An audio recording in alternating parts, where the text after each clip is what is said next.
오늘 공부할 주제는 여러분들이 이제 우리 새 교재로 533쪽의 행정벌이라는 주제예요. 행정벌. 자, 오늘 공부하기 전에 지난 시간에 공부했던 것 중에 이제 지난 시간에 뭐 공부했었냐면 이제 목적이 뭐에 있어? 국민이 이제 의무를 부여받고 의무를 이행을 안 해. 그래서 국가 목적이 뭐야? 의무를 이행한 상태를 만들어내려고 하는 조치. 요거를 의무 부과하고 이행 여부 기다렸다가 강제로 실현시키는 조치를 강제 집행이라고 크게 부르고, 여기 네 가지가 있었어요. 그죠? 대집행, 이행 강제금, 직접 강제, 강제 징수. 그죠? 그게 있었고, 또 급박한 상황에서는 미리 의무를 부과할 수 없는, 그래서 의무 부과한다고 해도 목적 달성이 곤란한 그런 급박한 상황이라면 의무 부과 없이 바로 강제로 필요한 조치를 해서 뭔가 필요한 상태를 만들어내는 그런 조치를 우리가 즉시 강제, 이렇게 이제 두 가지가 중심이었고, 그죠? 네. 그런데 오늘 공부하는 이제 행정벌은 이미 상대방이 의무를 위반을 했어. 그래서 목적이 의무 이행하게, 앞으로 이행하게끔 만들어야 돼. 이게 주 목적이 아니고 너 위반한 거에 대해서 대가를 치러.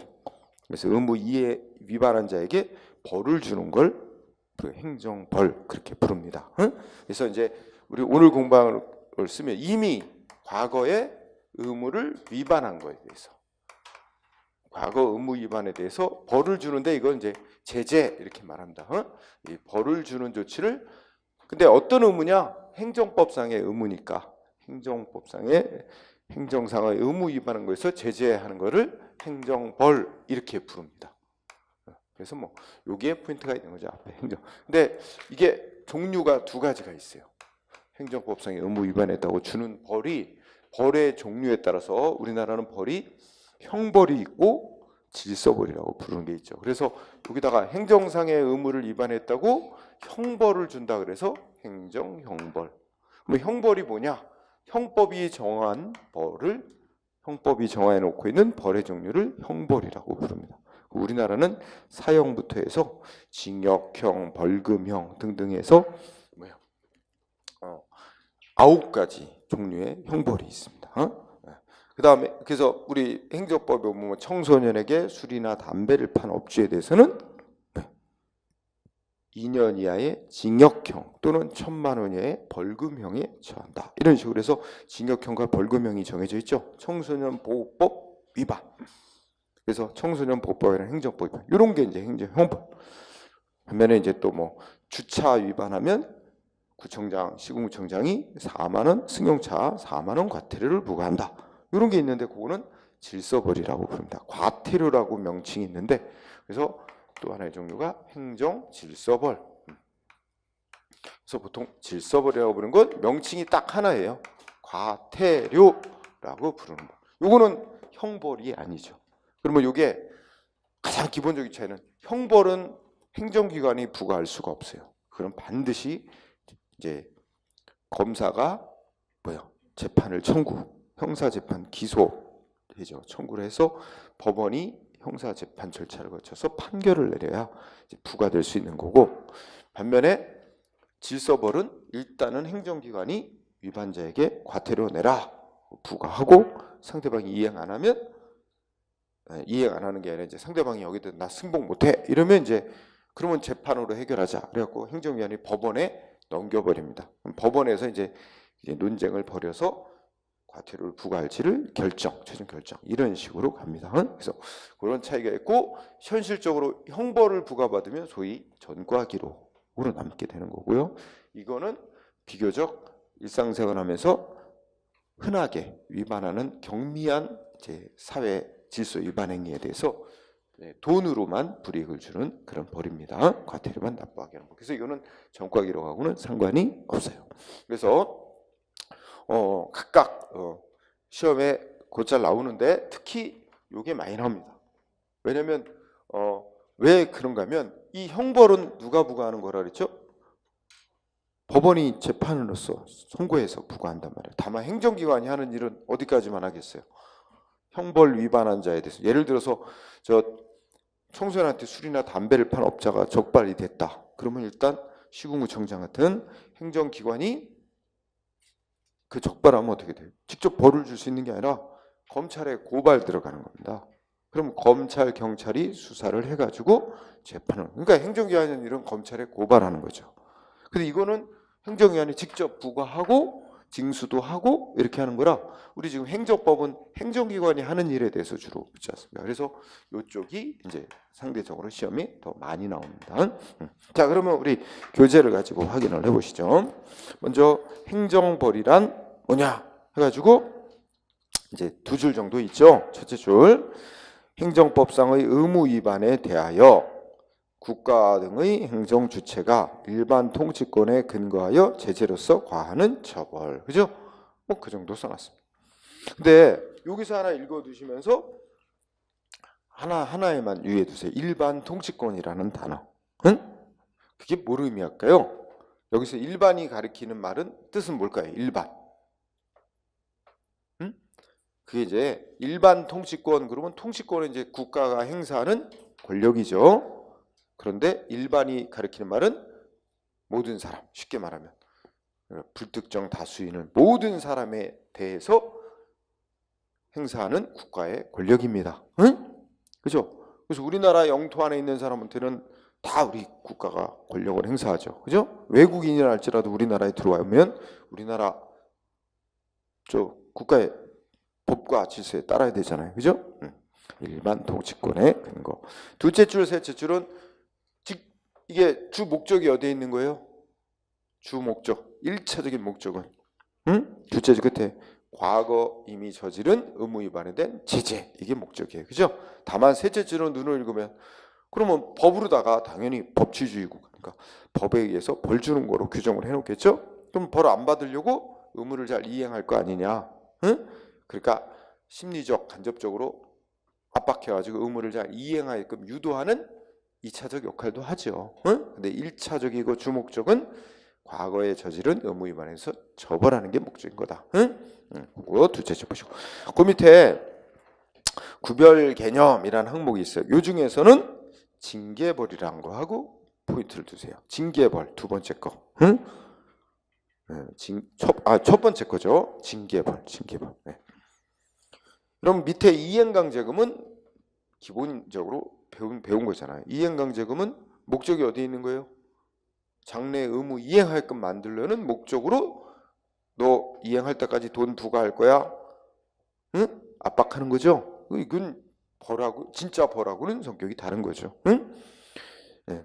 그 다음에 우리 형사벌을 세 번째 거는 그냥 가볍게 읽으시고 형사벌은 아주 간단히 좁게 말하면 형법상의 뭐 범죄, 응? 살인, 강독 뭐 이런 거 있잖아요. 형법이 정한 범죄 저지르면 벌 주는 거 그런 걸 형사벌 이렇게 생각하세요. 응? 자, 그러면 여기서는 포인트를 징계벌 하나에만 잡자 그랬어요. 자, 징계벌은 뭐예요? 이것도 의무 위반했다고 벌 주는 겁니다. 응? 의무 위반했다고 벌 주는데 거기 둘째 줄을 보니까 징계벌은 누구한테 주는 게 징계벌이에요? 쉽게 말하면 조직 구성원한테 주는 벌입니다. 응? 우리 정부 조직 따지면 공무원한테 주는 벌이죠. 응? 그렇죠? 근데 뭐 위반했다고? 조직에서 요구하는 조직 구성원으로서 지켜야 될 내부 질서를 위반했다고. 응? 그러면 이건 일반 국민들을 대상으로 주는 벌 아니에요? 모든 사람 대상으로 주는 벌이 아니라 조직 구성원들만 대상으로 주는 벌이에요. 징계라는 벌은. 응? 그러니까 거기 용어가 어떤 용어가 쓰가요? 징계벌은 특별 권력 관계 또는 특별 행정법 관계의 내부 질서 유지를 위하여 특별 권력의 근거에서 과하는 제재. 그럼 특별 권력이라는 용어가 아까 뭐하고 대비되는 거야? 일반 통치권하고. 특별 권력이라는 게 그 조직 구성 같은 특수한 자들에 대해서만, 특별한 자들에 대해서만 행사하는 권력을 특별 권력이라 그래요. 여러분, 그러니까 국가가 일반 국민들한테 징계벌한다, 징계한다 이런 말이 있을 수 없어요. 그렇죠? 그래서 그 점이 차이점이라는 거죠. 그래서 여러분들이 동그라미 2번 결국 양자는 뭐예요? 이 행정벌하고 징계벌이라는 거는 목적, 대상, 그리고 국가의 권력적 기초 이런 게 좀 다르기 때문에 좀 성격이 다른 거예요. 성격이 다른 거는 어떻게 해도 돼? 같이 부과해도 이중처벌로 안 봅니다. 이게 결론이. 그래서 동그라미 2번 병과할 수 있다. 응? 병과. 같이 부과해도 된다는 뜻이죠. 응? 그러면 요새 예를 들면 뭐 청와대 뭐 비서관이 음주운전으로 적발됐다. 그죠? 그럼 어떻게 돼? 그러면 음주운전하면 모든 사람 공무원이건 공무원도 일반 국민이잖아요. 모든 사람 지켜야 되는 도로교통법상의 의무 위반한 거예요. 그러니까 뭐 받아야 돼? 행정벌 받아야 돼요. 그래서 도로교통법 위반했다고 그 사람 면허 정지 기준인 것 같아요. 응? 그러면 행정상의 처분으로는 면허 정지 받고 또 기소돼서 재판해갖고 뭐 벌금형 이런 그 벌금형은 행정형벌 또 받게 될 거예요. 근데 그거는 행정벌 받는 거야. 그거하고는 별도로 어떻게 돼요? 징계.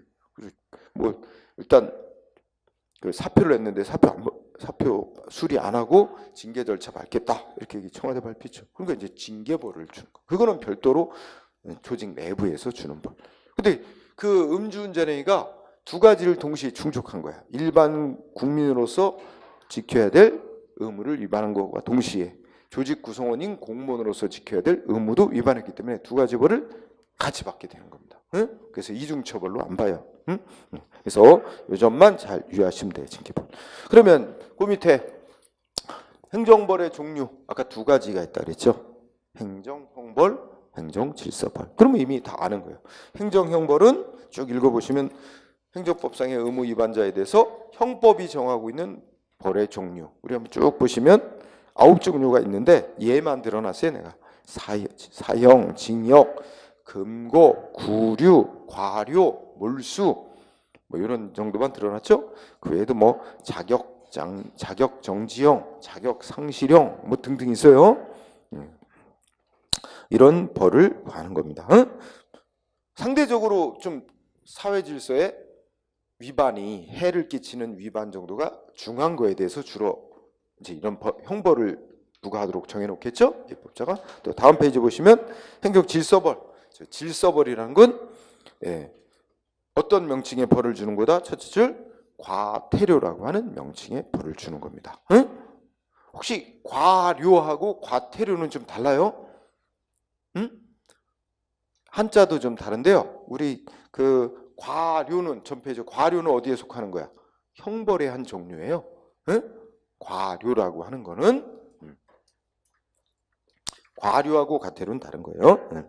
그래서 질서벌은 비교적 어떻게 돼요?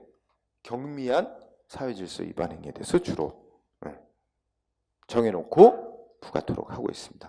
그래서 그러면 과태료는 비교적 뭐 살면서 한두 번은 다 받아보게 됩니다. 저도 지금까지 과태료 받은 것만 한 10번 이상 될 거예요.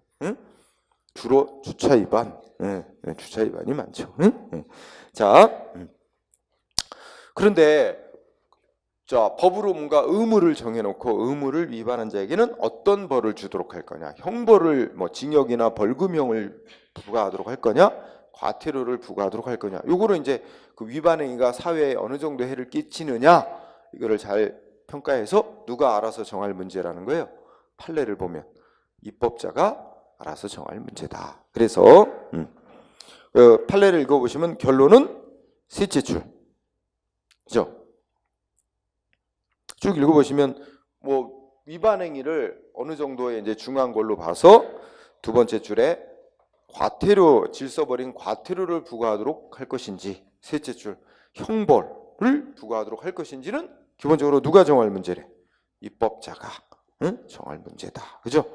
그러면 입법자는 우리가 이제 요 부분 안 돼. 근데 입법자라고 막 멋대로 정할 수 있을까요? 국회라도? 그것도 또 헌법상의 기본 원칙이 있죠. 우리 국민의 자유 권리를 제한하고 법률로 국회가 법률로 제한하고 뭐 벌 주는 거 정할 수 있어도 뭐요? 필요 이상으로 과도하게 하면 안 되고 국민의 자유 권리의 본질적 내용까지 침해하면 안 됩니다. 예를 들면 주차 위반했다고 사형 말이 안 되겠죠. 그런 법은 있을 수 없어요. 헌법 위반. 그죠? 네. 자, 그러면 3번 제목을 딱 보고 유추해 봅시다. 법적 근거, 국민한테 벌 주는 거. 두 가지 관점에서 생각해요. 국민한테 벌 주는 거, 국가가 권력 행사하는 거예요? 아니에요. 권력 행사하는 거죠. 우월한 지위, 국가가 우월한 힘을 가지고 국민에게 강제로 불이익 주는 거죠. 그럼 권력적인 데다가 국민한테 불이익 주는 거인데다 이런 거는 특히 법률에 반드시 근거가 있어야만 합니다. 응? 강제적인 거, 국민에게 불이익 주는 거 반드시 법률에 근거가 있어야 돼요. 법에 근거 없는데, 법으로 정해진 거 없는데 벌을 줄 수는 없습니다. 응? 그래서 동그라미 1번은 너무 당연한 얘기죠. 우리가 이제 1권에서 공부할 때 법치주의, 법치행정을 공부하는, 그러니까 국가의 기본 운영 원칙이 법치주의거든요. 법에 근거 없으면 강제적이고 불이익한 조치는 못합니다. 반드시 법에 근거가 있어야 되는데 여기서 동그라미 2번이 중요합니다. 둘의 차이, 행정형벌과 과태료 부과하는 행정질서벌에 대해서 조금 차이가 있죠. 동그라미 2번을 보니까 행정형벌에 관해 일반법은 없다. 그래서 일반법 없다는 거는 이제 우리 조금 아까 그런 예 들었죠. 청소년 보호법에 청소년에게 술 담배 팔면 징역 벌금에 이렇게 법들에 이런 법 저런 법에 따로따로 정해지긴 했어도 통일된 법이 없다는 얘기예요. 응? 통일된 법 하나로 만들어 놓은 건 아니다. 응? 하지만 과태료를 부과하는 행정질서벌에 대해서는 어떻게 돼 있다고요? 통일된 법이 있어요. 물론 개별적인 법들이 또 따로 정해놓은 게 있겠지만 통일된 법을 만들어 놓고 따로 개별적인 법들에 별도로 과태료 부과 징수에 대해서 별도로 규정이 없으면 이 법에 의한다. 응? 이렇게 됩니다. 그래서 동그라미 2번 이것 좀 알아두시고요. 그죠? 그 다음에 4번도 위에 두세요. 자, 4번도 우리 인천광역시 같이 지방자치단체, 국가뿐만 아니라 지방자치단체도 조례를 정해서 지방의회에서 정하는 법이 조례죠. 조례는 원칙적으로 자기네 지방자치단체 관할 구역 내에만 적용되는 법이죠. 그러면 이렇게 돼 있어요. 조례를 위반하는 행위에 대해서 1,000만 원 이하의 과태료를 부과할 수 있게끔 해놨습니다. 응? 그러니까 조례로서 정할 수 있는 벌의 범위. 그럼 예를 들어서 우리 인천광역시 의회에서 길거리에 담배꽁초를 버리는 자 뭐예요? 1년 징역형에 처한다. 이런 거 정할 수 있을까요? 그럼 1년 징역형. 징역형은 뭐야? 형벌. 형벌은 조례로 못 정해요. 지방의회가. 지방자치단체가 정할 수 있는 벌은 뭐만 정할 수 있어요? 과태료. 그것도 액수 최대 1,000만 원 이하 범위 안에서만. 응? 뭐 위반하면 최대 1,000만 원까지만. 응? 그래서 형벌은 조례로 정할 수 없게 돼 있고 1,000만 원의 과태료만 정할 수 있게 돼 있다. 이렇게 공부하고요. 그 다음에 그 밑에 판례를 하나 보시죠. 우선 무슨 단어가 나오냐면 첫머리에 죄형 법정주의라는 단어가 나와요. 그 뜻을 설명하고 있어요. 그러면 죄형 법정주의 글자 그대로 풀면 죄와 형벌에 관한 사항은 법으로 정해야 된다. 응? 그러니까 국민이 어떤 행위를 하면 죄가 되고 그 죄를 지으면 어떤 형벌을 받는지는 국회가 법률로 정해야 한다. 국민의 대표가. 이게 죄형 법정주의 원칙이에요. 응? 그래서 우리 옛날 절대군주 전제국가 시절을 무너뜨리고 절대군주 국가 시절에 군주의 권력이 무제한하니까 군주가 막 멋대로 왕이 국민을 잡아다 막 처벌했단 말이에요. 이거에 대한 반작용으로 우리가 시민혁명을 일으켜서 군주를 처형하고 이제는 제대로 된 사회를 만들자 하면서 권력 분리 원칙도 만들어내고, 그죠? 그 다음에 우리 이런 원칙에 따라 국가를 운영해야 된다. 생겨난 게 세금도 함부로 못 걷는다. 그럼 국민의 대표가 아닌 국회가 법률로 정해놔야만 세금을 거둘 수 있다. 조세 법률주의. 또 함부로 국민 처벌 못한다.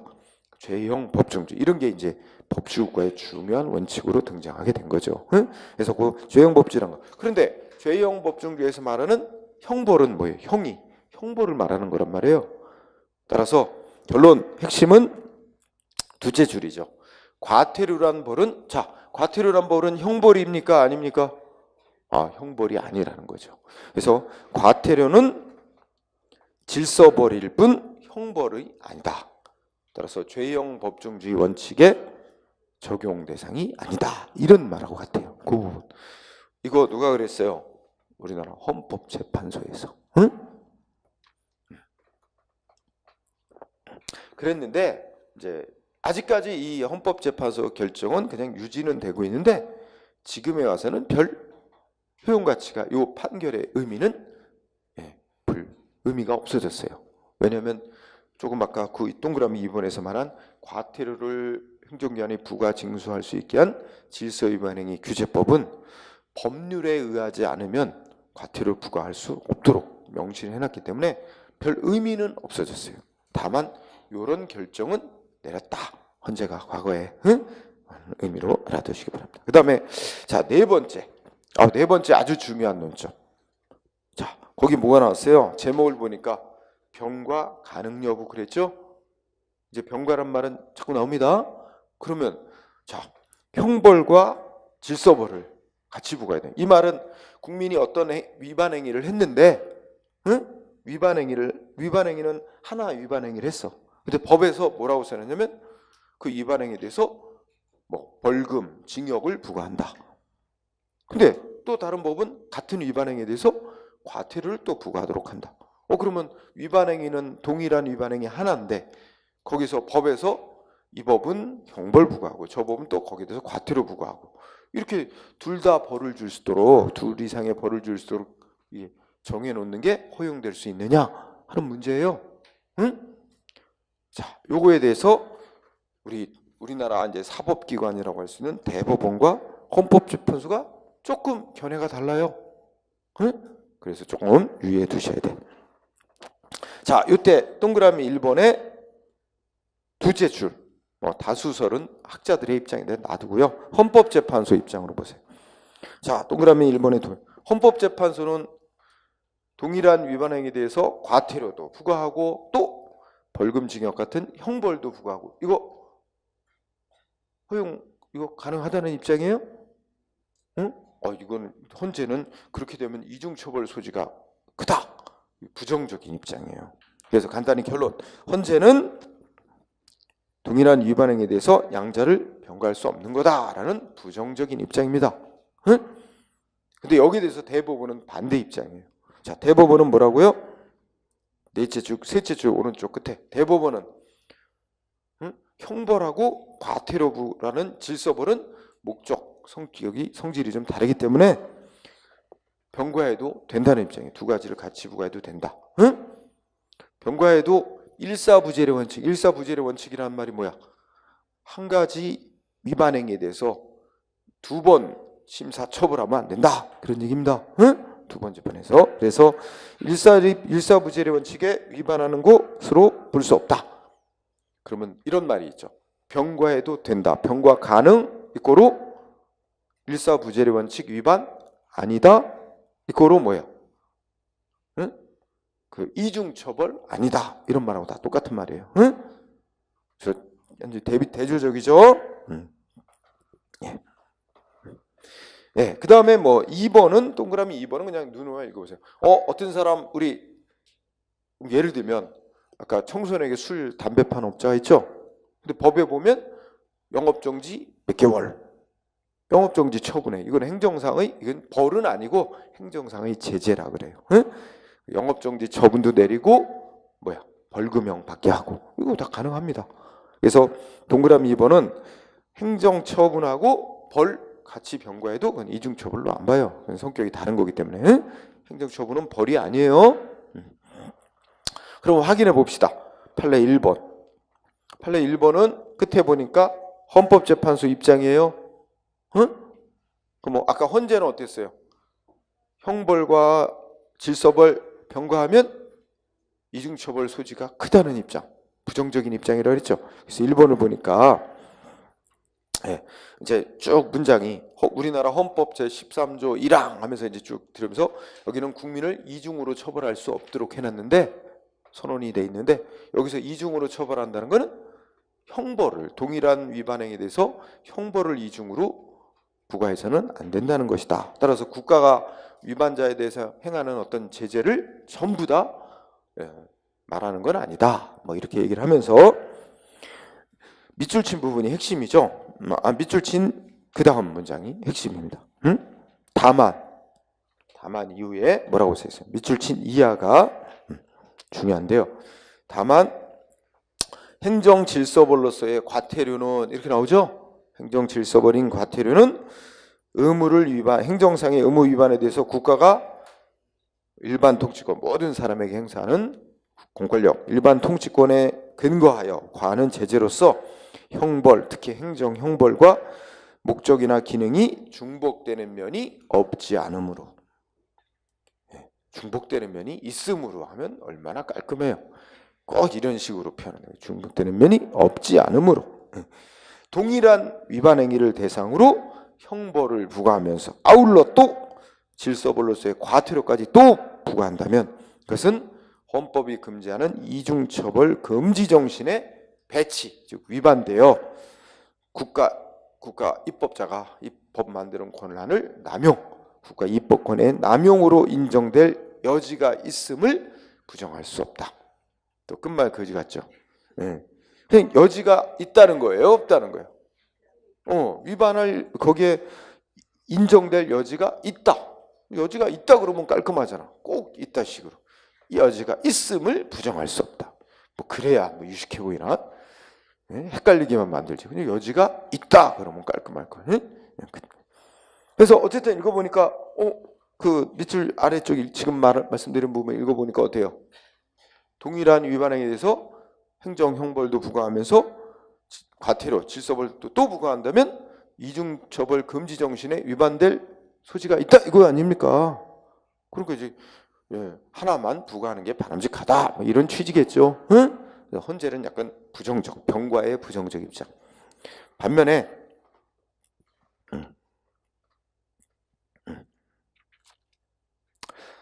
다만 뭐 2번은 좀 참고로 그냥 넘어가셔도 될 것 같아요. 다만 이제 2번은 그 처벌 대상이 다를 때는 형벌 주는 거하고 과태료 부과하는 게 처벌의 목적 대상이 다를 때는 또 같이 부과될 수도 있다는 그런 취지고요. 2번 넘어가시고 3번 체크했어요.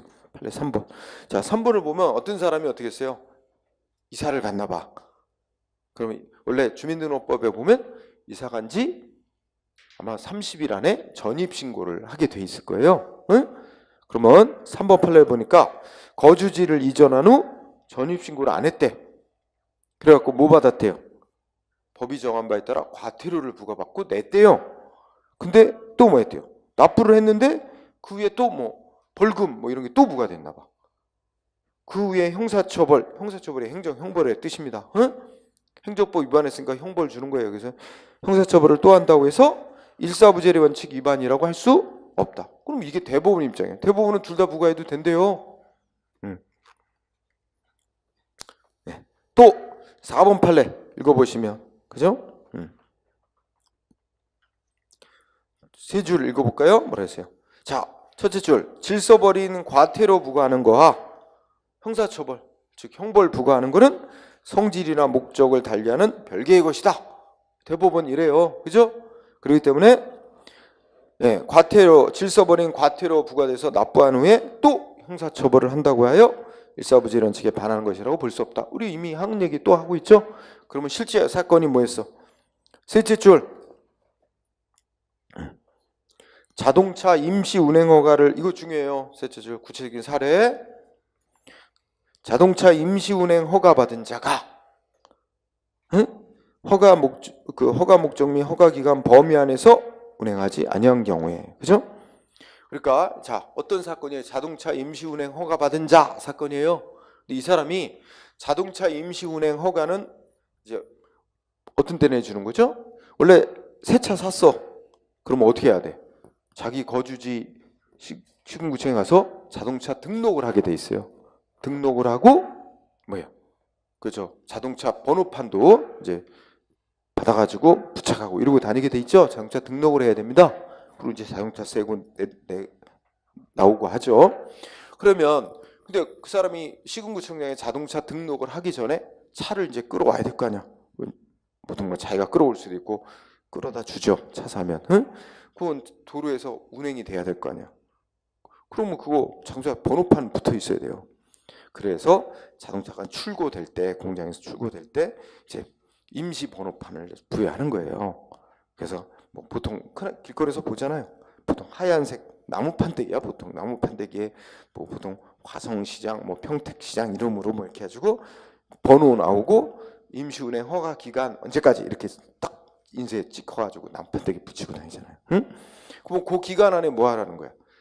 네, 정식으로 시군구청 거주지 시군구청에 등록을 하도록 여유를 주는 거죠. 운행을 하면서도. 응? 근데 그 기간이 지나도록 어떤 사람이 어떻게 돼? 정식 등록을 안 하고 운행하다 적발이 된 거예요. 기간 넘어서까지. 그러니까 법이 정한 바에 따라 그러면 과태료를 물리게 돼 있어. 그래서 과태료 물렸단 말이에요. 그죠? 근데 이 사람 냈다는 거죠. 근데 이거 말고 또 뭐 또 부과한 거야? 응? 또 벌금형 이런 거 또 부과한 거예요.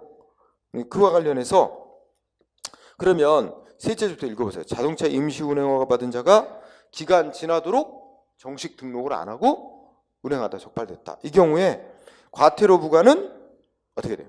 해당 자동차가 등록을 안 한 무등록 자동차냐 아니냐와 상관없이 기간 내에 등록을 안 했다는 이유로, 그죠? 응? 즉 여섯째 주 끝에 허가받은 목적과 기간의 범위를 벗어나 운행하는 행위 전반에 대해서 제재를 가하고자 하는 취지다. 과태료는. 응?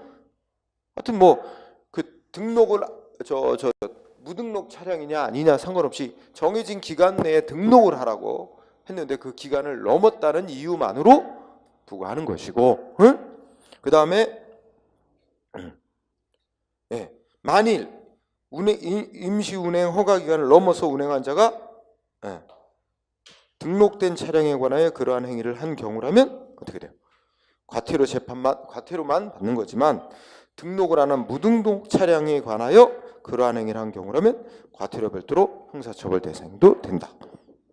그러니까 간단히 정리하면 하여튼 자동차 임시운행 허가기간 지났다. 그러면 둘 다 받게 된다. 응? 생각하세요. 과태료도 부과되고 형벌도 부과될 수 있다. 응?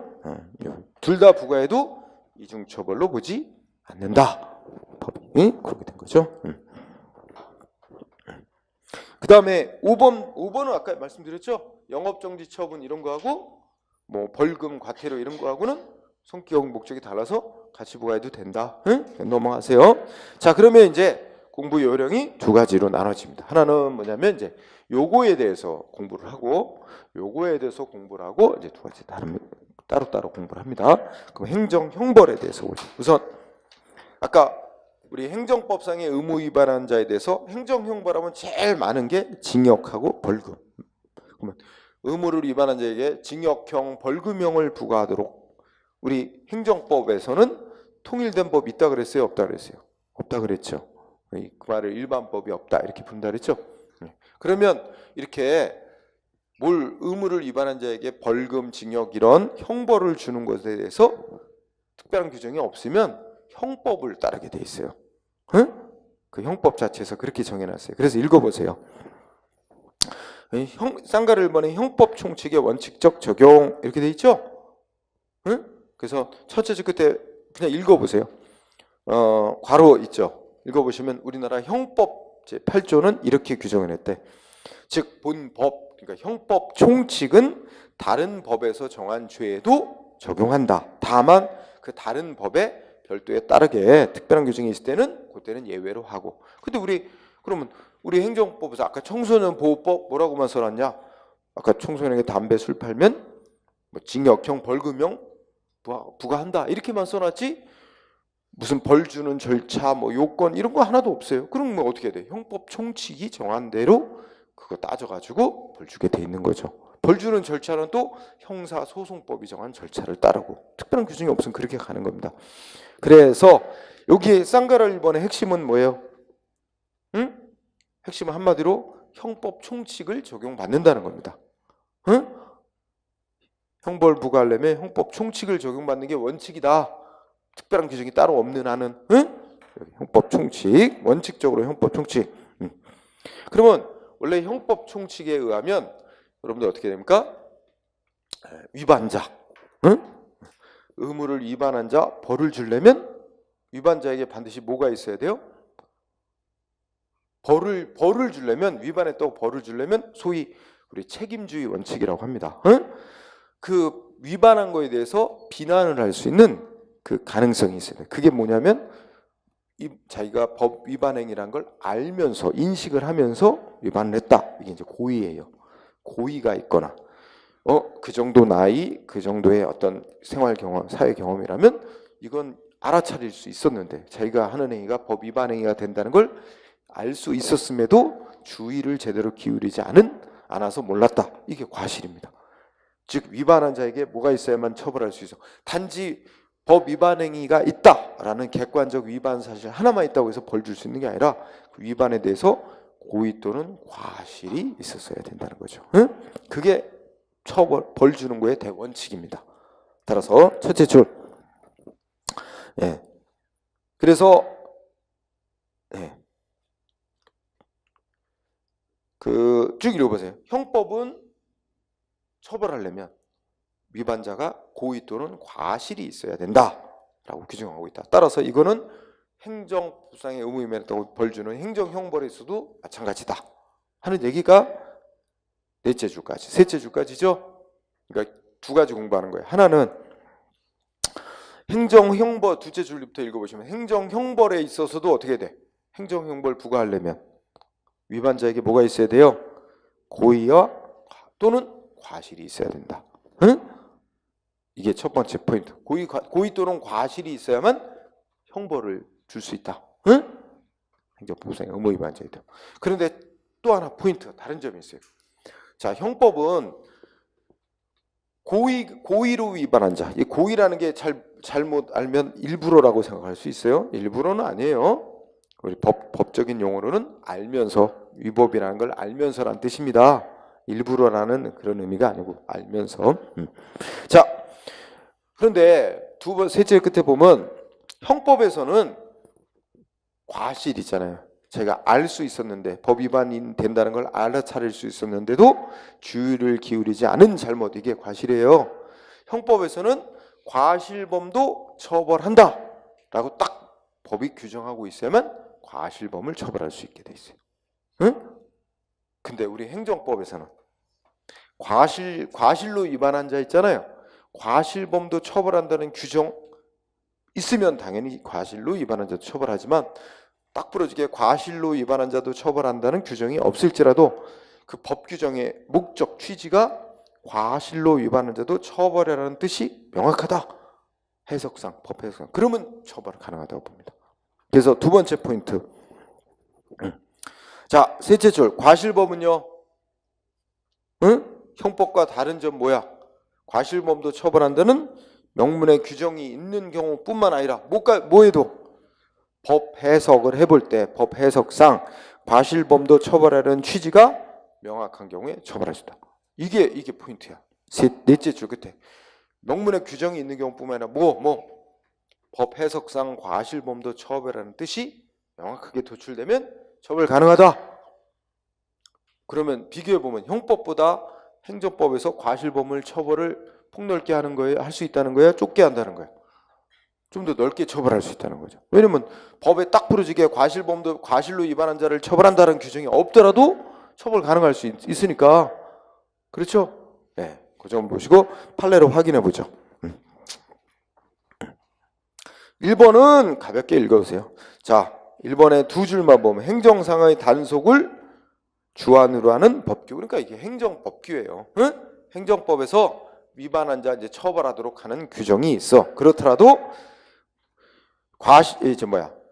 과실범에 대해서, 과실로 위반한 데 대해서 명문 규정이 있거나 법 해석상 과실범도 처벌하라는 뜻이 명확한 경우, 이때는 처벌할 수 있다는 거예요. 그런 경우를 제외하고는 형법 원칙에 따라 고의가 있어야 처벌할 수 있다. 응? 거기 뭐가 나타난 거예요? 응? 명문 규정이 없더라도 뭐 있어요? 법 해석상 과실범도 발할 뜻이 명확한 경우에는 뭐 할 수 있다는 거예요? 과실로 위반한 자 처벌할 수 있다는 뜻이 들어있는 거죠. 응? 네. 그 사건 보시면, 사건은 시험에는 낸 적은 없어요. 읽어보시면, 그죠? 목욕탕 주인, 그 목욕탕에서 사람 죽었어. 그죠? 찜질방에서 사람 죽었어. 그죠? 원래 찜질방이나 목욕탕 가면 술 마시고 들어가지 말라고 붙여놨죠. 왜냐면 뭐 혈압 오르고 할아버지가 술 먹으면 뜨끈뜨끈해지면, 그죠? 근데 처음에 목욕탕에 들어갈 때는 술 안 먹었대, 이 사람, 죽은 사람. 근데 어떻게 했어요? 목욕탕에 들어가서 왜 몰래 또 뒷문으로, 주인 몰래 뒷문으로 나가서 술 마시고 다시 들어가서 찜질방 들어갔다가 죽어버린 거예요. 그죠? 그 목욕탕 주인이 이거를 알 수 있었대요? 알 수 없었다. 뭐 이런 거 다 인정해 준 거예요. 그래서 과실로 위반한 자, 이거는 그러니까 과실이 있었다고 볼 수 없다. 뭐 이래서 목욕탕 주인을 처벌할 수는 없다. 무죄, 이렇게 된 거죠. 응? 자, 그럼 넘어가시고. 그럼 2번. 자, 2번은 두째 줄 끝에 보시면 대기환경보존법의 규정이 나와요. 그죠? 그럼 대기환경보존법에 우리 차에서 매연 내뿜잖아요. 그 허용 기준치를 초과하는 매연 내뿜는 차의 운전자 처벌하도록 돼 있단 말이에요. 응? 그 규정은 뭐예요? 알면서도 운행한 자만 처벌하라는 게 아니라, 몰랐지만, 응? 과실로 모른 자도 처벌하라는 뜻이 들어있는 규정이라는 거죠. 그래서 결론은 어떻게 돼요? 나는 내 차에서 그렇게 매연이 많이 나오는 걸 몰랐는데요 하더라도, 허용 기준치를 초과하는 매연을 내뿜은 차라면 처벌 대상이 된다는 겁니다. 유죄. 응? 그래서 요거는 또 구체적 사례가 시험 문제에 나왔어요. 응? 그래서 그 대기환경보존법, 그죠? 그 다음에 셋째 끝에 자동차 배출 허용 기준을 초과 한다는 점을 실제로 인식했느냐 아니냐. 인식 못했더라도 과실로 인하여 인식하지 못한 자도 과실범도 처벌하려는 취지의 규정이다. 그죠? 규정이 딱 명문화 안 돼 있어도 그럴 뜻으로 정해놓은 거라고 해석을 통해서 유죄 판결하는 거예요. 응? 네, 대표적인 거. 네. 자, 그 다음에 3번은 뭐 참고로 읽어두시고 4번 판례 체크해 두실까요? 자, 4번은 어떻게 돼요?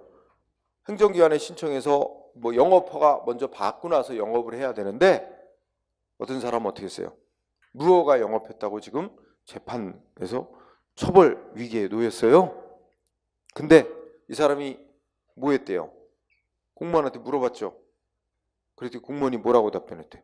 허가 안 받고 영업해도 되는 거예요. 그거는 잘못 알려줬대.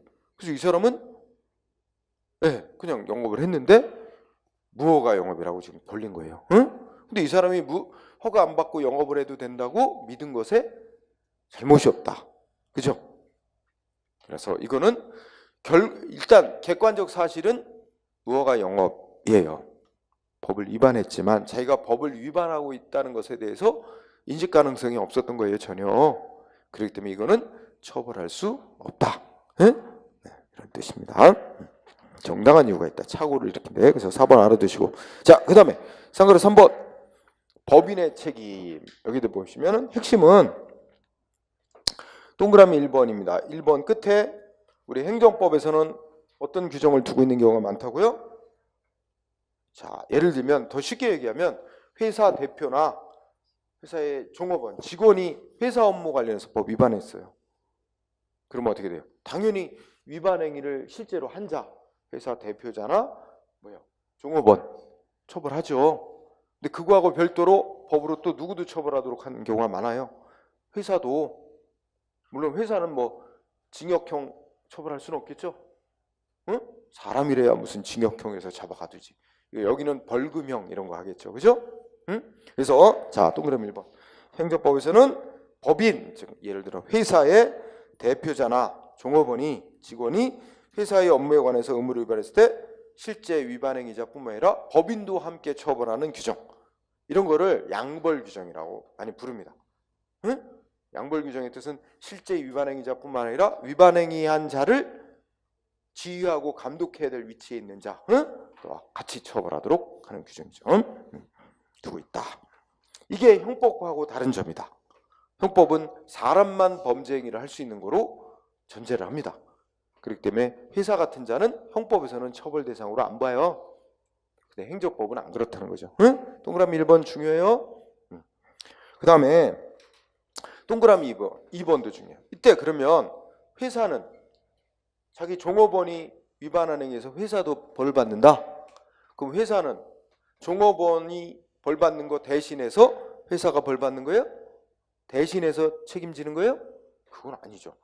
실제 위반 행위란 종업원은 종업원대로 위반 행위 잘하고 벌 받는 거고, 회사는 법인은 그 종업원을 지휘 감독해야 될 의무를 제대로 안 했다고 자기 의무 위반 때문에 벌 받는 거예요. 따라서 2번 끝에 자기 책임이에요. 응? 자기의 과실 책임이라고, 지휘 감독을 제대로 잘못한 거에 따라. 만약에 이거 대위 책임이라는 용어를 써요. 대위 책임이라고 그러면 틀린 거예요. 대위 책임 이러면 종업원 행위 회사가 대신 책임지고 벌 받는 거다, 이런 말이 되는데 이거 아니라는 거예요. 응? 법인 회사의 자기 책임이다. 그리고요, 동그라미 3번은 무슨 의미냐면요, 이제 과거에 우리나라 법이 좀 잘못돼 있었다는 거야. 과거에는 종업원이 위반 행위라면 회사는 무조건 벌받게 규정을 해놨어요. 근데 벌이라는 거는 잘못한 게 있어야 벌을 주는 거거든요. 그러니까 회사 종업원을 회사가, 법인이 제대로 지휘 감독을 했냐 안 했냐도 안 따지고 무조건 벌 주도록 한 거는, 이거는 좀 잘못된 거다. 책임주의 원칙이란 거에 어긋났던 거다. 그래서 헌법재판소가 그런 규정들은 다 헌법 위반이다. 그래서 지금은 다 어떻게 바뀌었어? 회사가 종업원을 지휘 감독해야 될 의무를 제대로 안 했을 때는 회사도 함께 처벌되도록 한다. 이렇게 다 바꿔놓은 거예요.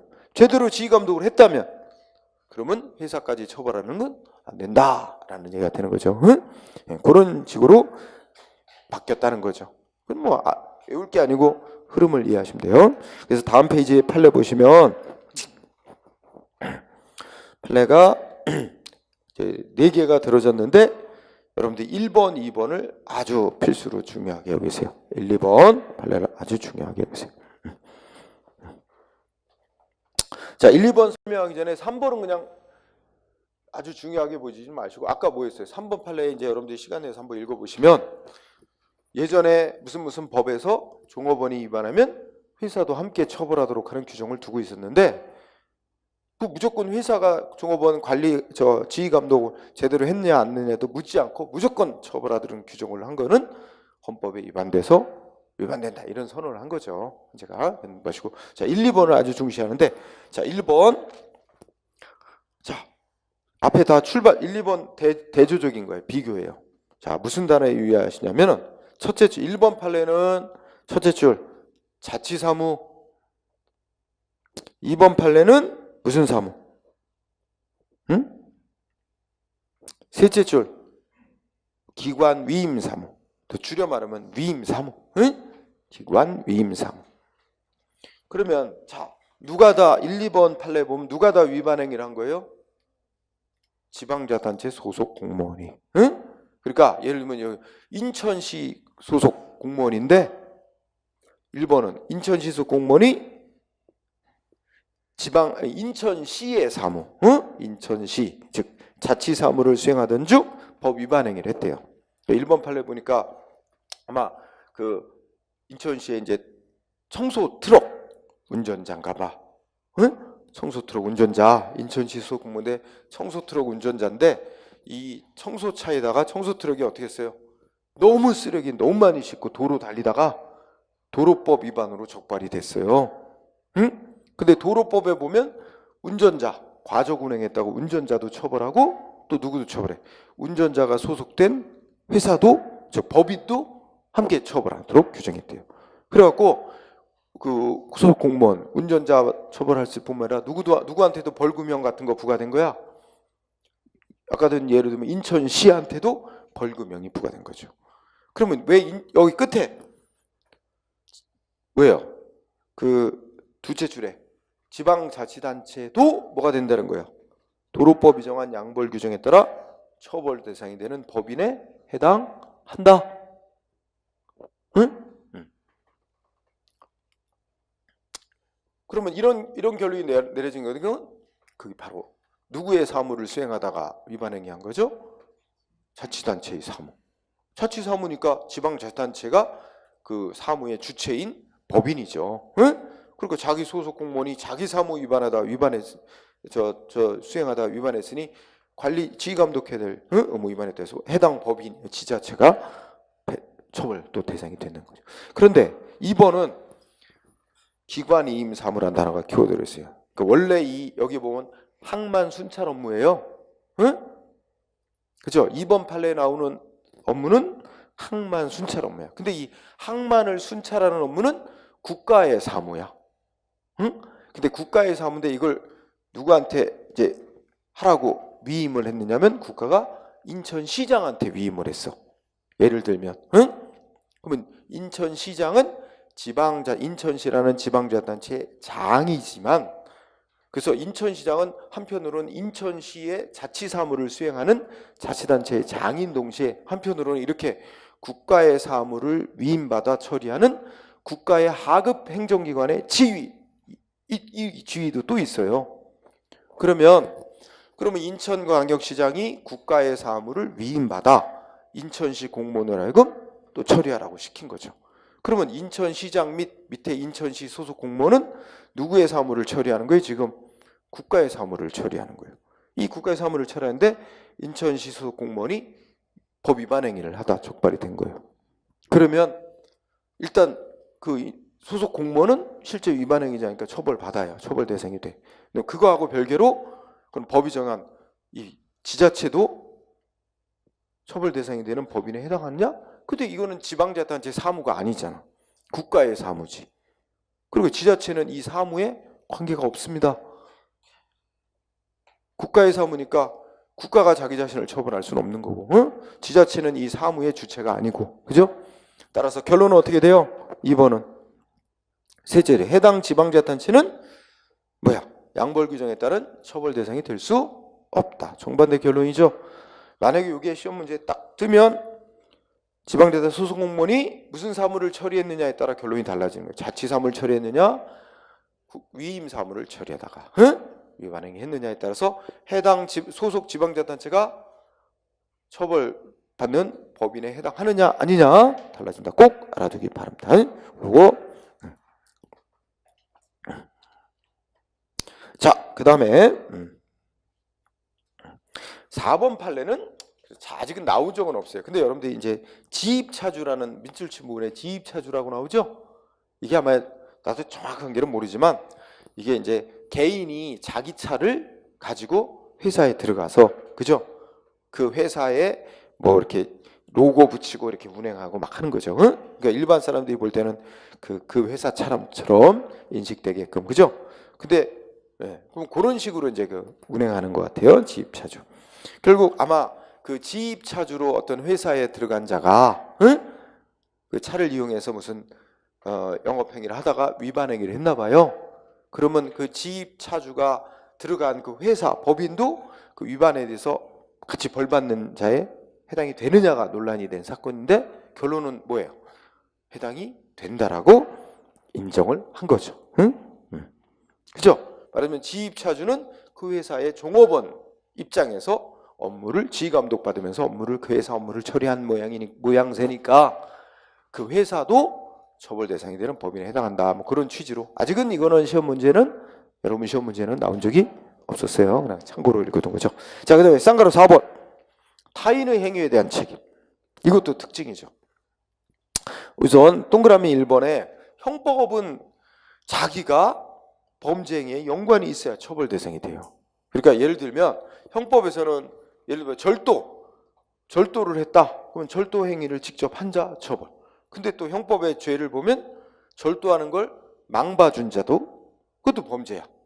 별도의 방조범이라고 해서 절도 행위하는 거 망봐준 자도 그 행위 자체가 또 범죄로서 처벌 대상. 그 다음에 절도하는데 무슨 도구 빌려주고 막 이런 도와준 자, 또 처벌, 다 처벌 대상이야.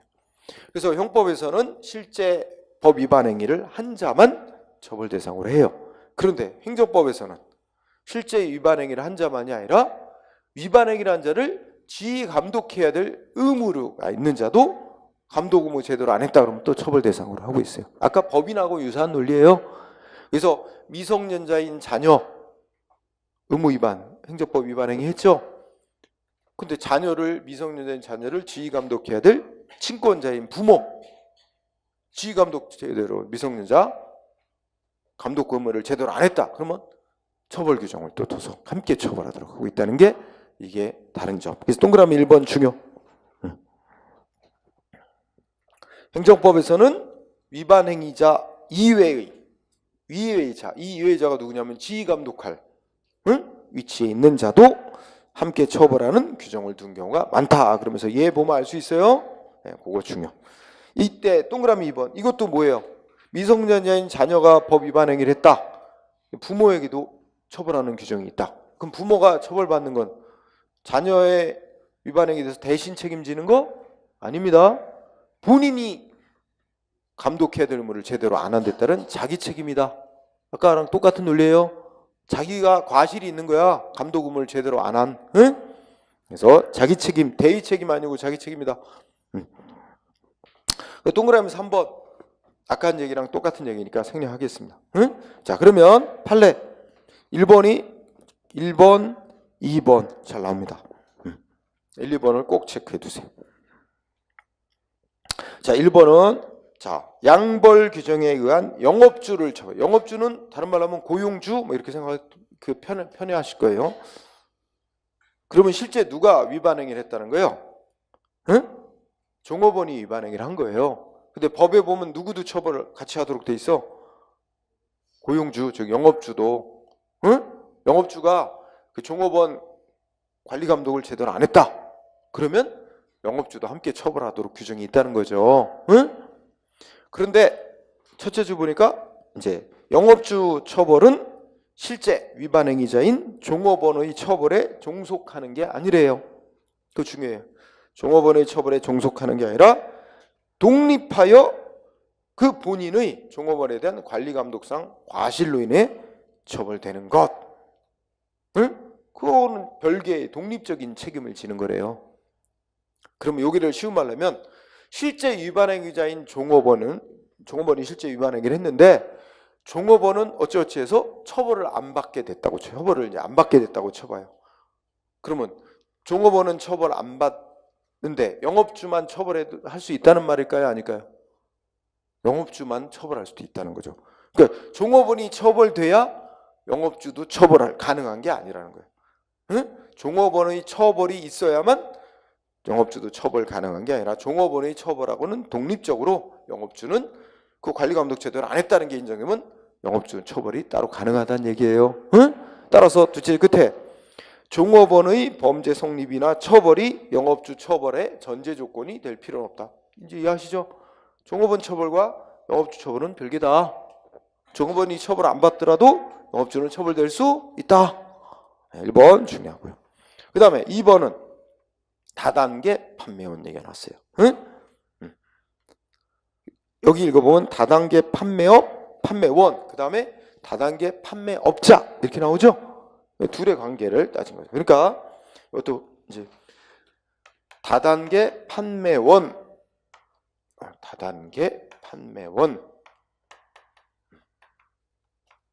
이 사람이 실제 위반 행위를 한 거예요. 법 위반 행위. 응? 법 위반 행위자고 이제 위반 행위자입니다. 얘는 어떻게 돼요? 실제 위반 행위를 했으니까 처벌 대상이 된다. 응? 근데 이제 뭐 검찰에서 누구도 처벌하려고 하는 거야. 응?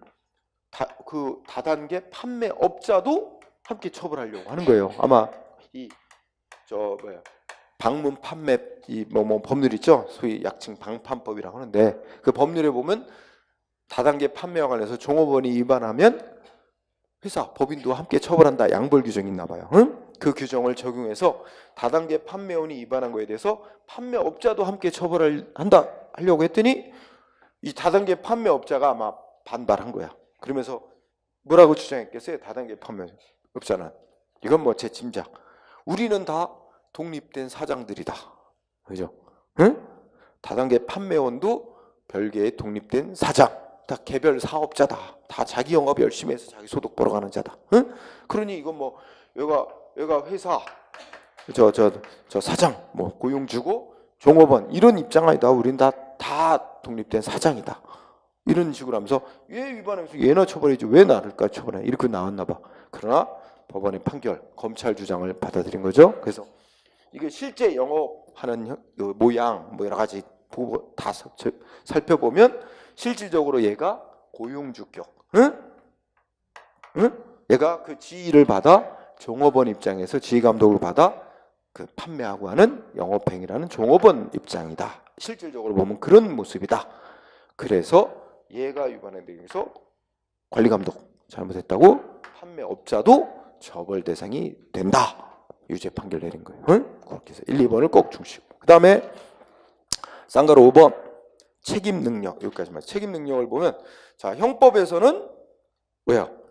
14세 미만자를 형사 미성년자로 해서 범죄를 저질러도 처벌 못합니다. 응?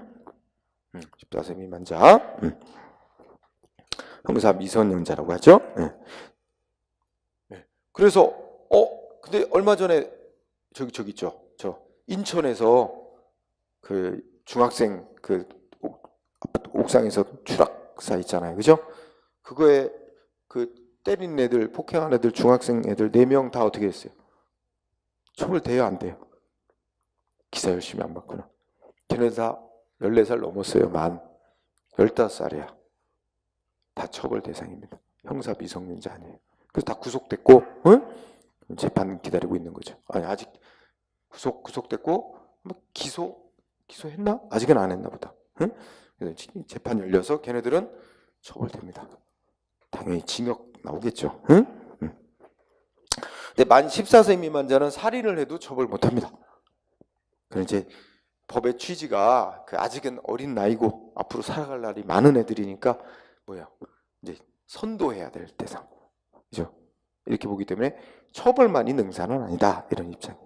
근데 막 얘네들이 워낙 또 가혹 악랄한 행위도 많이 하고 하니까 막 뭐 댓글 보고 그러면 그런 상황에도 막 연령을 이런 거 싹 없애라, 응?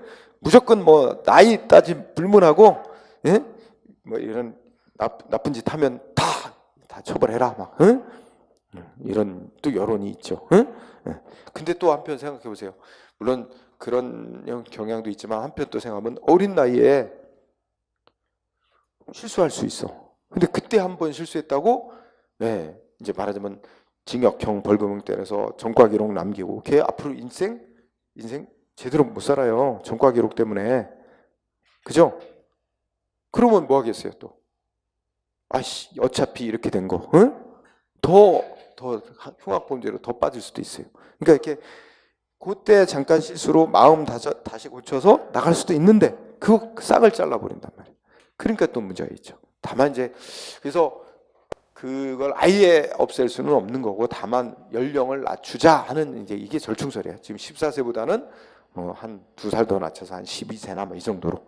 초등학교 전까지로는 괜찮지만 중학생이 되면서 애들이 많이 달라진다. 연령을 낮추자 이런 논의도 있는 것 같아요. 또 뭐 요새 우리 문제 많은 거 심신상실자, 심신미약자 이런 거 많이 아시죠?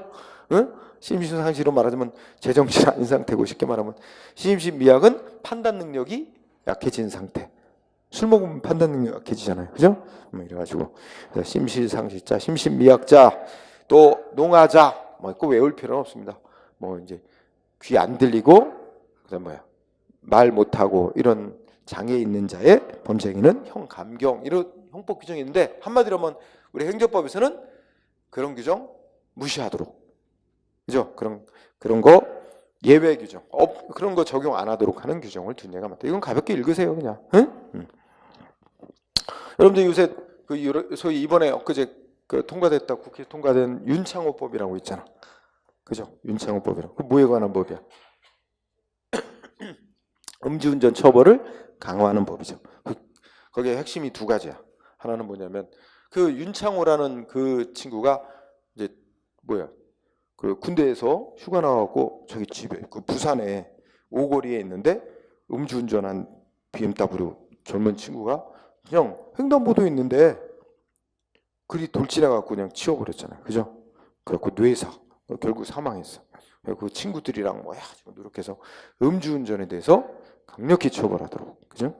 그래갖고 그 법안까지 만들어서 국회에 찾아가서 국회의원들한테 설득하고 해서 결국은 이제 그 일명 윤창호법이라고 부르는 법으로 이제 도로교통법 개정이 발의됐죠. 그래서 원래 원하는 음주운전하면 무조건 형량을 현재는 1년 이상의 징역 또는 얼마 이하의 벌금이에요. 1,000만 원 이하의 벌금인가?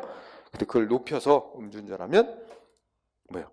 5년 이상의 징역 또는 뭐 5천만 원 이하의 벌금인가? 뭐 이렇게 이제 5배 정도로 높이는 영역을 했어요. 그럼 왜 그렇게 했느냐?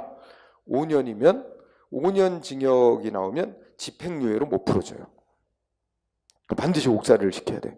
그러니까 이제 5년 이상의 징역으로 그렇게 이제 원래는 원안이 그렇게 제출됐는데 국회 논의 과정에서 낮췄죠. 3년 이상의 징역으로 3배 만들리는 거예요. 그럼 3년 이상의 징역이면 3년 징역형 선고하고 뭐 3년 집행유예 이렇게 해서 풀어줄 수 있어요. 그래서 약간 반발하는 거죠. 이 반토막난 법이다. 응? 음주운전자에 대한 처벌의지가 약하다. 이런 또 비판이 좀 있고 어쨌든 확정은 3년 이상으로 그렇게 돼 있습니다. 그리고 이제 또 하나가 심신미약. 술 먹은 상태는 판단 능력 떨어지잖아요. 심신미약으로 했다 그러면 감경해 줄 수 있도록 돼 있었어요. 필수적으로 감경 사유야. 판사가 형량을 감경해 줘야 되는 사유로 돼 있었어요. 도로교통법에. 근데 그거를 감경할 수 있다. 하여야 된다를 할 수 있다로 바꿔놔서 판사가 이제 재량으로 이거는 뭐 술 먹어서 판단 능력 미약했다는 이유로 감경 사유로 고려 안 한다 해가지고 이제 그렇게 바꾼 게 골자입니다. 윤창호법. 이거는 그렇게 바뀌었죠. 네. 자, 예, 기타 뭐 이거는 참고로 그냥 읽어주세요. 형법하고 좀 다른 점들이 있다. 그 다음에 하나 더 마무리하고 쉬는 시간을 주죠. 처벌 절차. 그러면 일단 밑줄. 원칙이 무슨 절차에 따라 처벌하는 게 원칙이야? 거기 형사소송법이 이 처벌 절차예요. 형사소송법에 따라서 형사재판 절차. 여기까지 밑줄. 재판에서 부과하는 거예요. 형사재판. 형사법에 따라 형사재판 절차. 이게 원칙. 그러니까 아까 말한 대로 무슨 예를 들어서요. 청소년에게 술, 담배 팔 업자를 우리 시군구청 공무원이 적발했죠? 그럼 어떻게 해? 시군구청장이 처벌하는 게 아니고 검찰에 고발하는 거예요. 행정기관이 할 일은 구청장, 시군구청장이라면 검찰에 고발해요. 그러면 검찰이 이제 직접 수사할 수도 있고 보통 경찰한테 수사해라. 그래가지고 경찰 검찰이 조사를 합니다. 수사를 해서 위반 혐의가 명백하고 뭐 고의과실이 인정된다. 그러면 어떻게 돼요? 재판에 넘기는 거예요. 그러니까 그게 이제 기소한다 그래요. 재판 청구를 해요. 법원에. 그래서 형사소송법이 정한 재판 절차에 따라 법원이 유죄 판결 선고하고 이제 검사가 집행하는 겁니다. 이렇게 하는 게 원칙. 그런데 여러분 상식적으로 이 절차를 따르게 되면 어떻게 됩니까? 처벌하는데 시간 엄청 많이 걸리죠? 일단 경찰, 검찰이 조사만 하는데도 시간 엄청 많이 걸리고 그 다음에 재판을 가면 또 엄청 많이 걸립니다. 그럼 국민 입장에서 이런 경우 있죠. 자, 법에 따르면 모 위반행위 벌금형. 모 위반행위 했는데 벌금 10만 원형 부과한다. 그래서 나 위반행위 했어요. 벌금 10만 원형 나올 거야. 근데 나는 뭐 하고 싶어? 그냥 나 위반 인정. 벌금 좀 빨리 좀 벌금 10만 원 빨리 좀 부과하든가. 그럼 나 그냥 빨리 내고 나 하고 싶은데 뭐 하래요? 경찰에 조사받으러 나오래. 몇 번을 나오래? 아니 나가서 뭐 소위 조사라는 걸 꾸며 경찰이 질문하고 나 어디서 위반했죠? 네 위반했습니다. 다 읽어보고 도장 찍으래. 사인하고 했어. 근데 또 얼마 있다가 이제 검찰로 넘겼다고 검찰로 송치돼서 검찰에서 또 불러. 검찰청이 또 나가야 돼. 근데 이것도 집에 우편물 다 보내잖아요. 그러면 다 동네 사람들이 다 봐. 경찰에서 날라왔네? 검찰청에서 뭐 날라왔네? 저 사람 좀 신용에도 좀 문제가 있어 동네 사람들.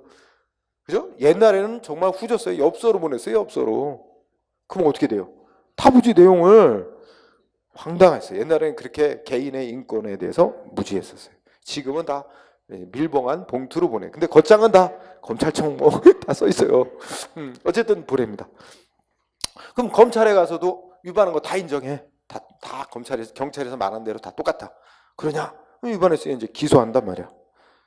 예? 근데 이제 뭐 원래 뭐 실제로 한 10만 원 이하의 벌금형에 해당하는 거는 정식 재판으로 넘기지도 않고 약식 기소라 그래서 약식 명령이라 해서 그냥 검찰이 판사한테 서류만 넘겨요. 그러면 판사가 그 서류상으로만 재판도 해요. 그 약식 명령이라 해서 서류만 갖고 벌금 뭐 10만 원형 이렇게 되면 실제 법정은 안 가도 됩니다. 근데 전과 기록은 남는 거죠. 벌금 내야 되고 이제 그렇게 되는데 정식 재판으로 간다면 골치 아프죠. 더 정식 재판으로 가면 어떻게 돼요? 법정에 가야 될 거 아니에요. 재판한다고 나오라 그러면 불구속이라면 갇혀 있지는 않은데 법정에 가야 되고 그리고 또 정식 재판한다면 한 번 재판으로 끝나는 게 아니에요. 첫날은 뭐만 할까요? 첫날은 뭐 본인 맞냐 그리고 검사는 뭐 때문에 이 사람 왜 재판을 청구했냐 이 얘기 듣고 상대방은 또 뭐 상대방 얘기나 상대방 변호사 뭐에 대해서 나는 그거 인정 못한다 뭐 해서 이제 그런 거 들어요. 그러면 또 뭐 한 달이나 2달 뒤에 어느 날 또 재판을 진행하겠다. 그럼 또 한두 달 지나서 재판 가. 그러면 이제 서로 반대하는 게 있잖아요. 인정 안 하고 다툼이 있는 거 있잖아요. 그럼 다툼 있는 거 갖고 이쪽에서 또 한참 주장하고 여기에 반박하고 아직은 잘 모르겠는데 쟁점이 여러 개 있어도 오래 가는 거예요. 그럼 또 한 2달 뒤에 또 재판한다. 날짜 잡고 그날 또 가서 언제 한 최소한 6개월 이상 지나야 뭐 1심 판결 선고. 졌다. 6개월도 빠른 거예요. 졌다. 진측에서 또 승복 못해. 항소. 2심 재판 또 몇 개월. 그죠? 거기서 졌다. 마지막 대법원까지 가면 한 1, 2년은 그냥 쉽게 가버리죠.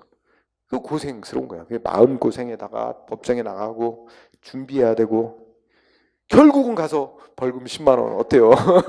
예를 들면 황당하죠. 그래서 이거 절차적으로 엄격한 절차, 국민을 처벌하는 거에 엄격한 절차에 의하도록 하는 게 바람직한 측면도 있지만 굳이 뭐 얼마 안 되는 벌금형 받을 위반행위에 대해서 그렇게 엄격한 절차를 거치게 하는 게 오히려 어떻게 돼요? 국민에게 또 오히려 피해를 더 주는 거다. 응? 그러니 좀 간단한 처벌 절차를 먼저 만들어 두고 그거에 승복 못할 때만 정식 절차로 가도록 하자 하면서 만들어 놓은 게 있는데 그게 통고처분이라는 제도예요. 둘째 줄 통고처분. 응? 예외적인 처벌 절차. 형벌 부과하는 거에 관련된 예외적 처벌 절차입니다. 응? 통고처분, 직결심판은 뭐 굳이 안 해도 돼요. 응? 통고처분. 그러면 다음 페이지에 통고처분 얘기가 나옵니다. 이 통고처분이 아주 중요해요. 시험에 잘 나오는 편입니다. 우선 자, 통고처분은 읽어볼까요?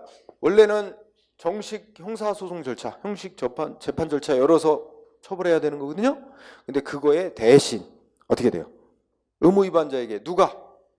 행정청이, 위반자를 적발한 행정청이 벌금이나 과료는 뭐 벌금하고 비슷한 거예요. 액수 차이가 좀 한도가 이제 차이가 나는 거고요. 벌금이나 과료에 상당하는 돈을 내라 하고 돈 내라고 의무 부과하는 조치입니다. 응? 키워드는 정식 재판의 가름이 대신한다. 정식 재판 대신에 누가? 행정청이. 그 다음에 벌금 내라 하는 거 아니에요. 벌금에 상당하는 돈을 내라. 응? 벌금은 법원이 재판으로 선고를 해야만 그 형벌로 전과 기록 남는 거죠. 벌금형을 주는 게 아니라 벌금에 상당하는 돈을 내라 하는 제도죠. 자, 그러면 이런 제도의 취지가 뭘까요? 여러분들 밑에 막 저 판례 보세요. 도로교통법상의 통고처분은 문장의 주어 조금 아까 말한 내용 쭉 들어있습니다. 응? 우리 도로교통의 통고처분이 여러분 이런 거 있어요. 우리 신호위반으로 적발돼 보셨나요? 운전하시면서 신호위반으로 적발되면 이제 두 가지가 있습니다. 하나는 뭐냐면 그 자리에서 현장 경찰관에게 바로 적발됐죠? 그럼 빼도 박도 못하죠. 그러면 이제 현장 경찰 면허증 제시 요구하고 운전자가 분명하잖아요. 그러면 바로 그 자리에서 6만 원 범칙금 통고처분이라고 따로 딱 발부해요. 그러면 원래는 이게 뭐야? 경찰이 아까 원래대로 생각하면 경찰이 적발한 후에 원래 저기 뭐야 정식 재판으로 넘겨서 벌금형 이런 거 나와야 될 위반 행위예요. 그런데 그렇게 하는 게 굉장히 위반자에게 가혹하고 여러 가지 불이익 준다. 그래서 뭐예요? 응? 통고 처분이란 상대방이 그대로 이행할지 안 할지 선택하도록 허용을 하고 있어요. 그리고 행정공무원에서 발해지는 것이지만 안 따르고자 하는 당사자에게는 정식 재판 절차가 보장되고 있다. 이 통고처분제도, 여기 성격을 보자. 통고처분제도는 경미한 교통법규 위반자로 하여금 정식 형사처벌 절차, 즉 정식 형사재판 절차에 수반되는 심리적 불안, 시간 비용 소모, 명예와 신용 훼손 등 여러 불이익을 당하지 않으면서 단지 범칙금이라는 이름으로 부과된 돈 납부함으로써 위반행위 제재를 신속 간편할 수 있게 끝낼 수 있게 해주며 교통법규 위반행위가 홍수를 이루고 있는 현실에서 행정공무원에 의한 전문적이고 신속한 사건 처리를 가능하게 하고 검찰이나 법원의 과중한 업무 부담을 덜어준다. 또한 통고처분제도는 형벌의 비범죄화, 그러니까 전과자 많이 만들지 않으려는 그런 정신에 부합 접근하는 제도이다. 뭐 이런 식으로 하면서 근데 결국은 위반자에 대해서 벌금형 대신에 행정기관이 너 돈 얼마 내 부과하는 건데 재판하는 건 아니잖아요. 법원에 재판 받을 권리를 침해하는 자가 문제가 됐는데 그건 아니다. 왜냐하면 승복 못하면 가만히 있으면 돼요. 그러면 정식으로 재판 절차로 넘어가게 돼 있거든요. 그러니까 법원의 재판받을 권리를 침해하는 것도 아니고 뭐 권력분리 원칙 위반도 아니다. 자, 도로교통법상의 통고처분제도의 취지에 대해서 좀 이해하셨죠? 이런 취지로 통고처분이라는 게 이해된다. 자, 방가로 2번 현행법, 이번에 동그라미 1번 현행법상 통고처분은요 모든 행정상 의무 위반에서 다 이게 사용되고 있는 게 아니라 특별히 법에서 몇몇 종류의 의무 위반에 대해서만 통고처분이라는 제도를 정해놓고 있습니다. 1번이 중요해요. 현행법상 통고처분은 조세범, 즉 조세법 위반 행위, 관세법 위반 행위, 출입국관리법 위반 행위, 도로교통법 위반 행위, 경범죄처벌법 위반 행위 이렇게 몇몇 법 위반 의무한 의무 위반자에 대해서만 이게 통고처분 제도가 있습니다. 그래서 우리 제일 흔하게 받는 게 문제 나오고 다니까 도로교통법 위반에 의한 통고처분이 많습니다. 자, 방가로 3번 통고처분은 누가 해요? 벌금 대신에 돈 얼마 내라? 위반자에게 누가 부과해요? 행정청. 그러니까 법에 따른 권한가정이 경찰서장이 또 뭐예요? 관세청장이, 세무서장이 이런 식으로. 그래서 행정청입니다. 검사도 아니고 법원도 아니에요. 그 다음에 4번 효과. 일단 통고처분은 여러분 우리가 공소시효란 말 들어보셨죠? 또 공소시효가 요새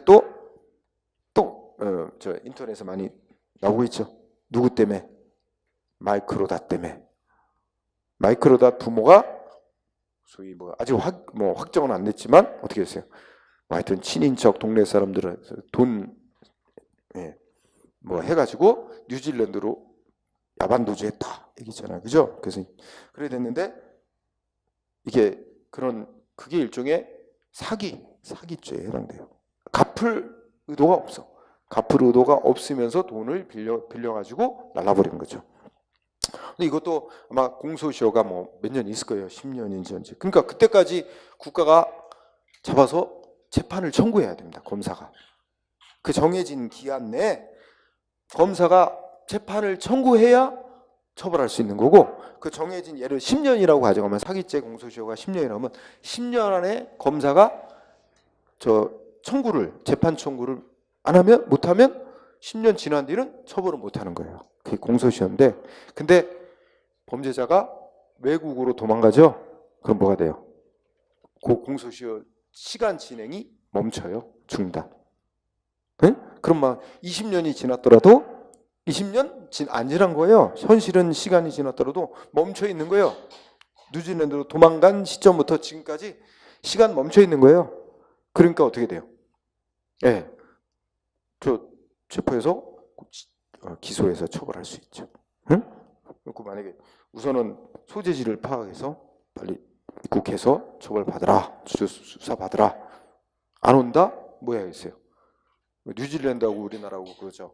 인터폴 가입한 국가들이에요. 뭐예요? 체포해서 넘겨달라.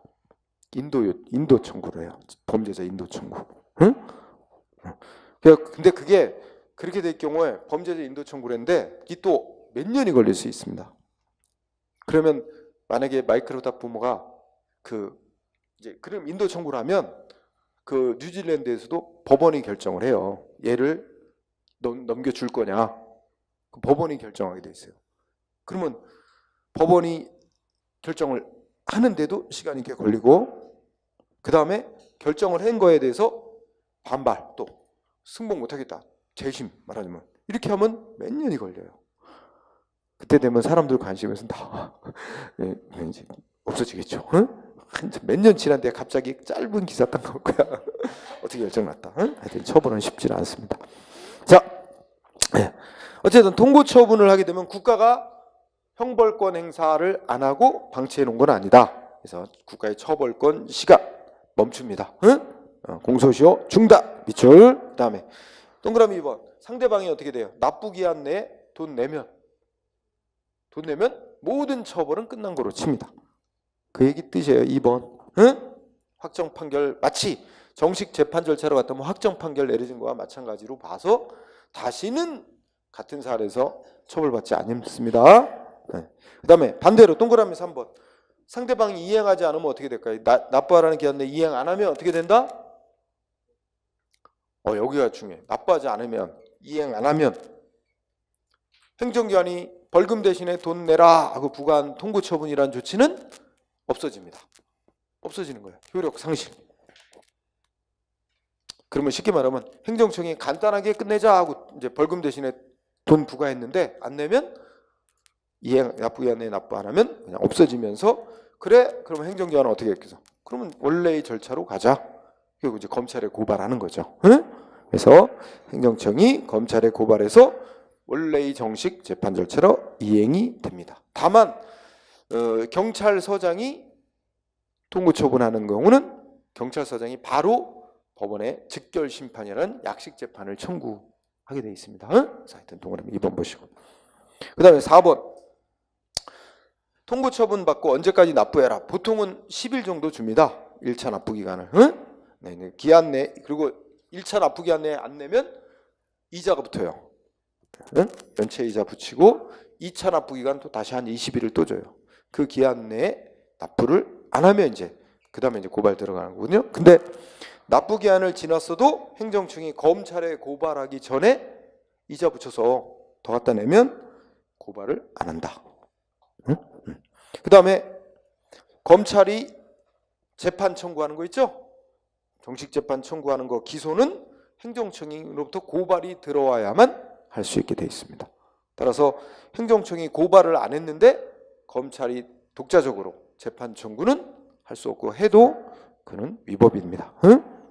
여기까지 공부하시고 자 5번째 불법 마지막. 자 지금도 읽었는데 통고처분을 받고 기한 내에 돈 내라는데 낼 거냐 안 낼 거냐 왜요? 의무자가 선택할 수 있습니다. 응? 따라서 결국은 핵심은 어떻게 될까요? 셋째죠. 끝입니다. 행정청이 벌금 대신에 돈 내라 하고 부과한 통고처분은 행정소송 대상이 된다 안 된다? 안 된다. 이게 아주 중요합니다. 그러면 국민은 뭐 가만히만 있으면 되잖아요. 예를 들어 아까 뭐 위반했다 통고처분 오늘까지 내라. 나는 그거에 승복을 못 하겠어. 안 내고 가만히 있으면 자동으로 행정기관이 검찰에 고발하고 아까 말한 절차에 따라 정식 재판받을 기회가 보장이 돼 있습니다. 그러니까 개인이 나서서 행정소송을 할 게 아니고 별도로 법에서 재판 절차로 이행되게 해놨으니까 거기 가서 싸우면 돼요. 기다렸다가. 응? 그러니까 행정소송 대상 안 된다. 매우 중시해야 돼요. 응? 자, 그 다음에 그러면 판례 1번 보세요. 판례 1번 시험에 잘 나옵니다. 자, 일단 한 4줄까지 보시면 관세법 규정이 일단 소개되고 있죠. 읽어보세요. 관세법이라고 이제 법이 있죠. 관세법 규정이면 자 간단히 말해서 관세청장은 뭐 할 수 있어요? 관세법 위반에 대해서 통고 처분을 할 수도 있고, 응? 할 수 있고죠. 또 죄질을 보니까 죄의 질이 아주 나빠. 응? 죄의 질이 안 좋아. 그러면 이거 분명히 재판에 넘기면 징역형 받을 정도의 나쁜 위반이다. 이러면 어떻게 돼? 그냥 통고 처분 안 하고 관세청장이 바로 검찰에 고발 조치를 할 수도 있고 이렇게 돼 있다는 거죠. 법 규정이. 응? 일단 법 규정이 그렇게 돼 있다는 걸 이해하시되. 그러면 시험에 쓰이는 핵심 부분은 결국 5째 줄에 보면 중간에 행정청이 관세법 위반한 자에 대해서 관세청장이 통고 처분을 할 것인지 아니면 바로 검찰에 고발 조치를 할 것인지는 재량에 맡겨져 있다. 법 규정이 그렇다는 거잖아요. 따라서 어떻게 됐대요? 마지막 2줄이 이제 중요합니다. 관세청장이 관세범에 대해서 관세법 위반자에 대해서 통고 처분을 안 하고 바로 검찰에 고발했다는 것만으로 그 고발 조치가 위법이라고 할 수도 없는 거고 또 그 고발을 받아 검사가 재판에 넘겼어요. 그랬다 그래서 그거 자체가 부적법, 즉 위법이 되는 건 아니다. 응? 왜냐면 법 규정이 행정청이 재량으로 얘는 경미한 위반이니까 통고 처분으로 가자. 아니다, 중한 위반이니까 바로 검찰에 고발 조치로 가자. 이걸 선택할 수 있게 돼 있단 말이에요. 그죠? 법대로 한 거죠. 재량권. 응? 그래서 그거 핵심. 2번은 또 응? 경찰서장의 통고 처분 행정소송 대상이 된다 안 된다? 안 된다 그랬잖아요. 응? 가만히 있으면 자동으로 재판 절차로 넘겨지게 돼 있다고. 응? 그래서 3번 또 넷째 줄 하면 어떻게 돼요? 그렇기 때문에 통고 처분을 행정심판이나 행정소송 대상에서 제외시키고 있는 법 규정, 국민의 재판받을 권리 침해한 그런 규정이라고 할 수 없다. 왜냐면 다 재판받을 권리 보장돼 있어요. 그렇죠? 그 다음에 4번 판례 있죠. 응? 4번 판례는 자, 행정청이 위반행위에 대해서 검찰에 고발을 일단 했대요. 그죠? 고발을 한 후에 동일한 위반행위에 대해서 통고 처분 또 하면 어떻게 돼요? 응? 통고 처분은 무효가 돼버리면 효력이 상실되는 거예요. 응? 그러니까 통고 처분은 언제까지만 효력이 유지되는 거야? 그죠? 행정청이 통고 처분한 거는 고발 들어가기 전까지만 효력이 유지되는 거죠. 일단 상대방이 납부를 안 하니까 정식으로 고발 들어갔을 거 아니에요? 고발 들어가기 전까지만 통고 처분은 효력이 유지되는 거다. 응? 그죠? 따라서 어떻게 될까요? 그 다음 문장은 조세범칙 행위자가 위반자가 어떻게 했어요? 응? 통고 처분을 이행했다는 말은 돈을 냈다는 말이에요. 부과받은 돈을 납부를 했어요. 응? 납부를 하면 그러면 어떻게 돼? 이미 검찰에 고발 들어갔는데 검찰의 고발 조치 이후에 그러면 재판 열려갖고 처벌했단 말이에요. 벌금형 이런 거로. 그럼 그거 이미 통고처분 받고 냈는데 또 검찰 벌금형 부과하면 이중처벌이냐? 이중처벌 되는 게 아니라는 거예요. 그죠? 응? 왜 그래요?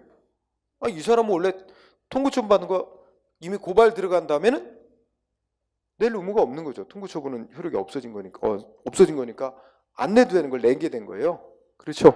응? 응. 따라서 그거에 대해서는 별개로 다뤄야 될 문제고 이미 고발이 들어간 이후에는 통고처분은 없어진 거니까 안 내도 되는데 그거 냈는데 또 재판에서 벌금형 부과했다고 이중처벌이 되는 거 아니다. 이런 얘기입니다. 응? 그러니까 핵심 전제 조건은 고발이 들어가기 전까지만 통고 처분이란 건 유지되는 거다라는 걸 전제로 이해하시면 됩니다. 자, 그렇게 보시고 쉬는 시간을 갖도록 하겠습니다. 쉬었다 하세요.